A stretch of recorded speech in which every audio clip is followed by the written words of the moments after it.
Hello guys, welcome to my channel. Today 1st January 2026. প্রতিদিনের মতো duty শেষ করে আজকে নতুন বছর। তো নতুন বছরে সবাইকে হ্যাপি নিউ ইয়ার। তোমরা সবাই ভালো থাকো, সুস্থ থাকো। জীবনে না আনন্দ ছিল এক সময়, যখন 2022 এর আগে বছরগুলো খুব সুন্দর আনন্দ ছিল। এখন তেমন আনন্দ মনে হয় না, শুধু বদলেছে ক্যালেন্ডারের তারিখটা আর সালটায়, তারপরে সব সেম। আগে হ্যাপি নিউ ইয়ার আর এখন হ্যাপি নিউ ইয়ার অনেক আলাদা। আগে যেরকম হ্যাপি নিউ ইয়ার আমরা গ্রিটিং কার্ড বলতে একটা ছোট কাগজের মধ্যে এক বন্ধু থেকে আরেক বন্ধুকে দিতাম হ্যাপি নিউ ইয়ার লেখে, ফ্রম টু, এভাবে চলতো। আর এখন ওইসব নাই, ওইসব দেখা যায় না। এখন হোয়াটসঅ্যাপ, সোশ্যাল মিডিয়ার যুগ। হ্যাপি নিউ ইয়ার মেসেজ পাঠিয়ে দিলাম বন্ধুকে, চলে গেল, ও বললো হ্যাপি নিউ ইয়ার। চলো টাটা, গুড নাইট। নতুন বছর সবাই ভালো থাকো, সুস্থ থাকো, নতুনভাবে জীবন শুরু করো, নতুনভাবে ভালো কাজকর্ম করো, সবাই সবার লাইফে ব্যস্ত থাকো। নতুন বছর সবার জন্য ভালো কাটুক, এই আশা আমি কামনা করছি। তোমরা সবাই ভালো থাকো। চলো, অনেক দেরি হয়ে গেছে, এখন রাত ঘুমোতে হবে, 1টা 1:30 বাজে গেছে। Bye, good night. গাইস কেবল ঘুম থেকে উঠলাম, এখন বাজে 10:30। বসে আছি, ওয়েদারটাও আজকে দেন। Hello guys, good morning. তো আজকে নতুন বছরে সবাইকে স্বাগত ও ভালোবাসা জানাই। সূর্য উঠবে না মনে হয় আজকে সূর্য।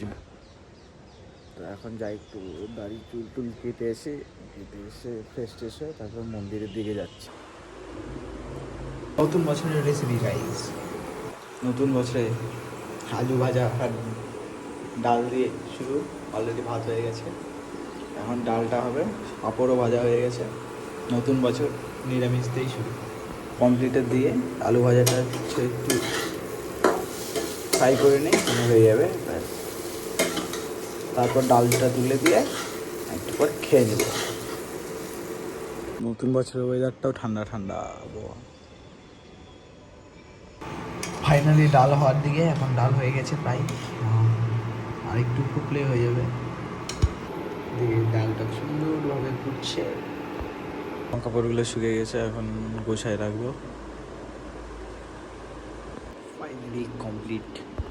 তো সন্ধ্যাবেলা একটু মন্দিরের দিকে বেরোলাম। আমাদের এখানে সামনেই একটা মন্দির আছে, সেই মন্দিরে বেরোলাম। তো দেখি মন্দিরের ঠাকুরটা বাইরে বের করছে, দেখতে ভালোই লাগছে।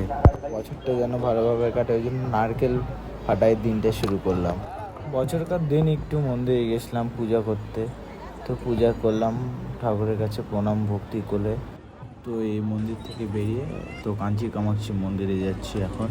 তো যাওয়ার পথে মন্দিরের ভিতরে প্রবেশ করছি। বছরকার দিন তো অনেক ভিড়, সব মন্দিরেই খুব ভিড়। তো ভিতরে ফোন অ্যালাউ ছিল না, ছোট্ট একটু ক্লিপ নিয়ে তোমাদের দেখালাম। এই মন্দিরটা হচ্ছে কাঞ্চিপুরমের একটা বড় মন্দির, এর মধ্যে একটা মন্দির।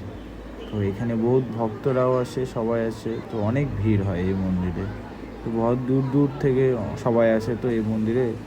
আর এই মন্দিরের দৃশ্যটা দেখো, জল, সামনে একটা পুকুর আছে মাঝখানে, খুব সুন্দর লাগছে। আর এই কি চূড়াটা, এটা গোল্ডেন চূড়া মনে হয়, কিন্তু জানি না সঠিক ব্যাপার। তো মন্দিরে অনেকক্ষণ সময় কাটানোর পর আমরা বেরোয় যাচ্ছি এখন। তো এখানে আজকের ব্লগটি শেষ করলাম।